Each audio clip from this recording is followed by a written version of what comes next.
Tu es enseignant, étudiant ou simplement curieux, en quête de savoir clair et utile pour le monde d'aujourd'hui? Alors bienvenue sur la chaîne Quête des savoirs.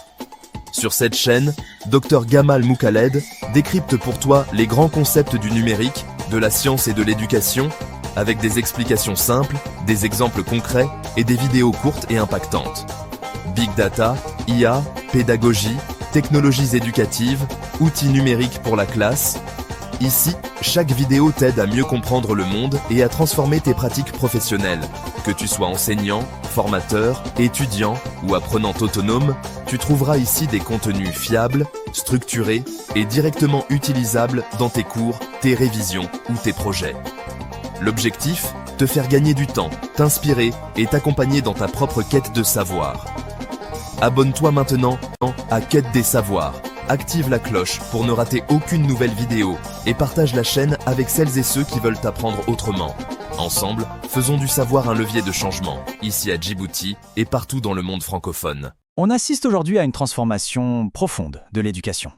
Partout dans le monde, une question fondamentale est en train de se poser et elle bouscule des siècles de tradition. Voilà la question qui est au cœur de notre analyse. Et attention, ce n'est pas de la science-fiction, c'est une réalité qui est en train de se construire là sous nos yeux et qui redéfinit tout ce qu'on pensait savoir sur l'apprentissage. Le changement de paradigme, il est radical. On passe d'un modèle où l'enseignant était la source unique du savoir à un modèle où l'élève devient une sorte d'explorateur actif. Ici, le but, ce n'est plus juste d'accumuler des connaissances, mais bien de développer la capacité à apprendre. Et le point crucial, c'est que cette transition, ce n'est pas vraiment un choix, c'est une nécessité. Comme le souligne le rapport de l'équipe spéciale sur les enseignants, les vieux modèles sont de plus en plus déconnectés des réalités d'un monde qui, lui, change à une vitesse folle. Et le défi est immense. Pour vous donner une idée, pour atteindre les objectifs mondiaux d'ici 2030, il faudrait recruter près de 70 millions de nouveaux enseignants. C'est un chiffre qui donne le vertige et qui montre bien l'ampleur de la crise et l'urgence de trouver des solutions qui sortent de l'ordinaire. Alors, pour bien comprendre cette transformation, on va s'aider d'un outil conceptuel très puissant, le triangle pédagogique. Ça va nous permettre de structurer la pensée en regardant les relations entre ces trois sommets, l'enseignant, l'élève et le savoir. C'est un peu notre feuille de route. En explorant chaque sommet de ce triangle, on va pouvoir dessiner ensemble le portrait de la salle de classe de demain. Allez, on commence par le premier sommet, l'enseignant. Son rôle est en train de vivre sans doute la métamorphose la plus profonde de toute son histoire. Cette citation du ministre malaisien de l'Éducation, elle résume tout. L'adaptation, ce n'est plus pour demain, c'est pour maintenant. Les enseignants sont en première ligne pour préparer les élèves, non pas au monde d'hier, mais à celui de demain. Sauf que sur le terrain, la réalité est compliquée. Les profs font face à une pression énorme. Des classes très hétérogènes, une charge administrative qui est juste écrasante et souvent un manque de formation face aux nouveaux outils.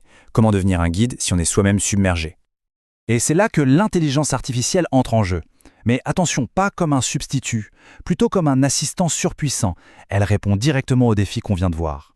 Elle analyse les profils, automatise les tâches répétitives, et ça libère le bien le plus précieux de l'enseignant, son temps. Un temps qui peut enfin être consacré à l'accompagnement humain, individualisé.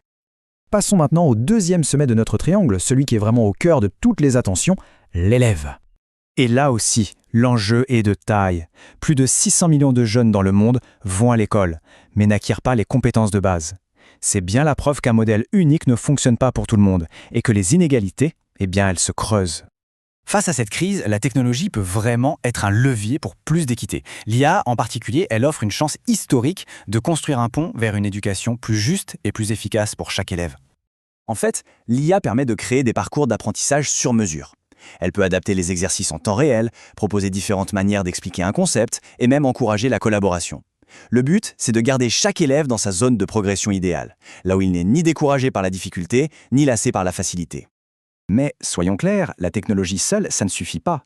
Pour créer un environnement qui soit vraiment inclusif, l'approche doit rester humaine. Avoir une conscience socio-culturelle, avoir des attentes élevées pour chaque élève, c'est essentiel.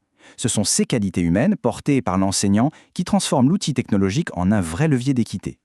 Tout ça nous amène à notre dernier sommet. C'est peut-être le plus abstrait, mais aussi le plus fondamental, la nature même du savoir.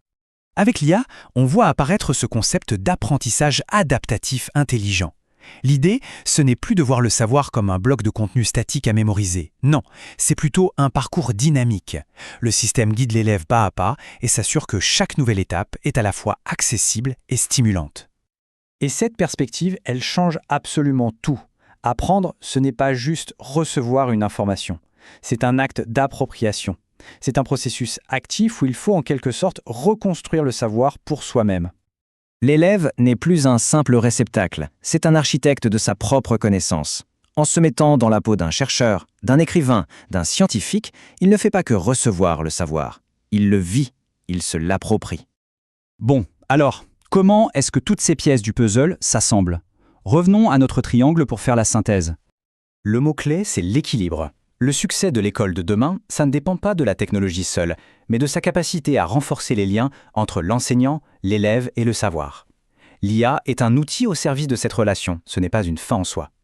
La voie à suivre, elle se dessine assez clairement. D'abord, investir dans l'humain, former et soutenir les enseignants. Ensuite, leur donner les bons outils pour qu'ils puissent se concentrer sur l'essentiel. L'objectif final, cultiver l'esprit critique et surtout, accepter que l'apprentissage est un processus actif qui dure toute la vie. On termine avec cette question qui reste ouverte.